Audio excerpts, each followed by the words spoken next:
Hello crafty friends, I'm Lien from Studio Cato and I'm so glad you're joining me again today. Today I am guest designing for Waffle Flower Crafts for their December challenge, and this week is all about winter birthday cards for her. Now I am going to do some fancy stamping for this. I wanted to stamp this bunny but make her a little bit more wintry. So I'm using some of the accessories in this set. And what I'm doing is I stamped this bunny onto a piece of scrap cardstock, and that way I can line up all the accessories perfectly on the bunny and then stamp them nicely on my watercolor cardstock. I'm using Versafine Onyx black ink to stamp all of these, except when I'm just stamping them on my scrap piece of cardstock. And I can also clear emboss this ink. So I will clear emboss each image and heat set it before I move on to the next part. Now, the most difficult one for this was the ears. I wanted them in a different position. So I stamped this bunny partially with the Versamark ink again, or Versafine Onyx black ink again. Just inking that up partially, wiping away any excess ink that was on parts that I didn't want it. And then I can stamp it when the head is masked off. So you can see there's a yellow post-it piece of paper on the head that is masked off. And then I can mask off the ears as well and use that scrap piece of paper with the bunny stamped on it to line up the scarf. And I'm stamping that in Versafine Onyx black ink and embossing that with Wow Clear Gloss Superfine Embossing Powder. Again, I'm heat setting each image before moving on to the next one. Now we're almost done with stamping. I just have to line up that bunny with the bunny on my scrap piece of paper. And then I can stamp that, again wiping away the excess ink on the ears there, stamping that in the ink and embossing it with Wow Clear Gloss. Now there's a faint line of the ears still visible, but it won't matter at all once we cut this out. I am masking off that little paw there and then stamping the cake image, and that finally finishes up the stamping. It took me 20 minutes to stamp this, but it was totally worth it. Once again, I did stamp this onto watercolor cardstock. This is the Canson Montval 200 GSM watercolor cardstock. And then I can color this in with my Karin Brushmarkers. I go directly to paper with these markers in the area I want darkest, and then blend the color out with a paintbrush that just has some clean water on it. I do work in layers for this to deepen up the shadow, and I blend it out again with clean water.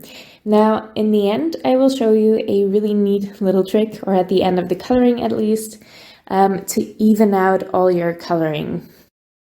For the accessories, I'm using quite muted colors. For the cake, I'm just trying to go for a vanilla cake with pink frosting on it. And I am repeating that pink in the scarf and in the hat as well.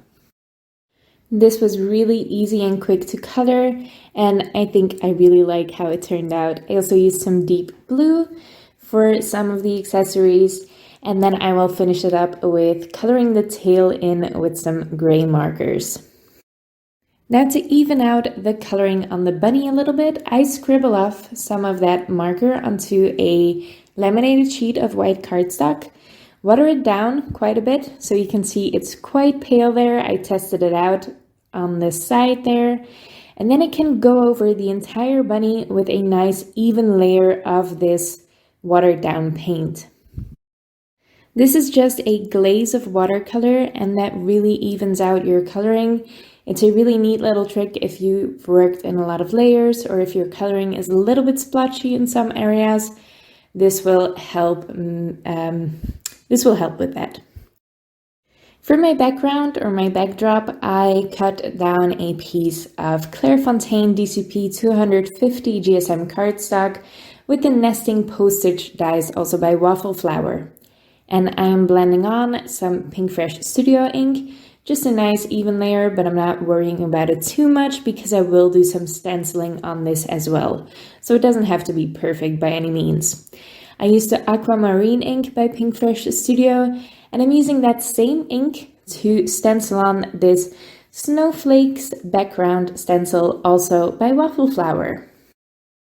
Once that's done, I will clean off the stamp, or the stencil rather, rotate that, and then I stenciled on some white pigment ink first.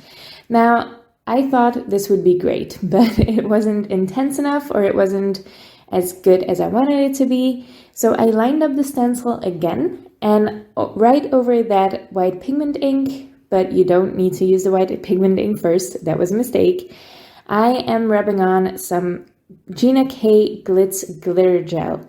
This is the Iridescent, so it will show some of the color through, but it will mostly be really fun. It will be a little bit of pink. If you tilt it in the light, it will turn a different color. It's just a great glitter gel. And if you apply it with a blending tool like this, you will get a nice thin coat of it, so it will be really fun and it won't disrupt your background too much. There you can see all that fun glitter. Now I haven't adhered that panel down yet, but I needed to know, I needed to be in place to know the placement of my sentiment. And I'm first using the Love You sentiment from the same Love You Bunnies stamp set that I used for the bunny. And I'm stamping that in Versamark ink and embossing that with Wow, platinum, it's platinum. Wow, platinum metallic embossing powder. I heat set that, and then I'm using a really tiny sub-sentiment by Mama Elephant that just says happy birthday, and I stamped that in Versafine Onyx Black and embossed it with Wow Clear Gloss Superfine embossing powder. I propped the Postage panel up on some piece of cardboard, and then I can adhere the bunny with some foam tape, and that finishes up the card. I will make a matching envelope as well though. Oh no, almost forgot, I also added some embellishments. These are just some clear crystal hearts by Little Things from Lucy's Cards, and I'm gluing those in place with the Nuvo Deluxe adhesive, which is quite strong, and I love it. For the matching envelope, I am using some frosty looking pattern paper. I'm just folding that into an A2 sized envelope with my We Are Memory Keepers 123 punch board, and then I can glue that together with the Braille Art Precision Craft glue. And that really finishes up my project for today. Now I actually made a different card for this challenge first, but it didn't come out quite wintry enough, but I will post a video of that soon. I hope you like this card, and I hope you participate in the challenge. I will leave all the info in the description below, along with all the products that I used. If you like the card and if you like the video, please leave a thumbs up on this video and leave your thoughts in the comments below. I would love to read them. You can also ask me any questions you have about this project in the comments, and I will get right back to you with an answer, hopefully. Of course, you can also subscribe to my channel if you want to see more of my videos. Thank you so much for watching, and I'll see you next time.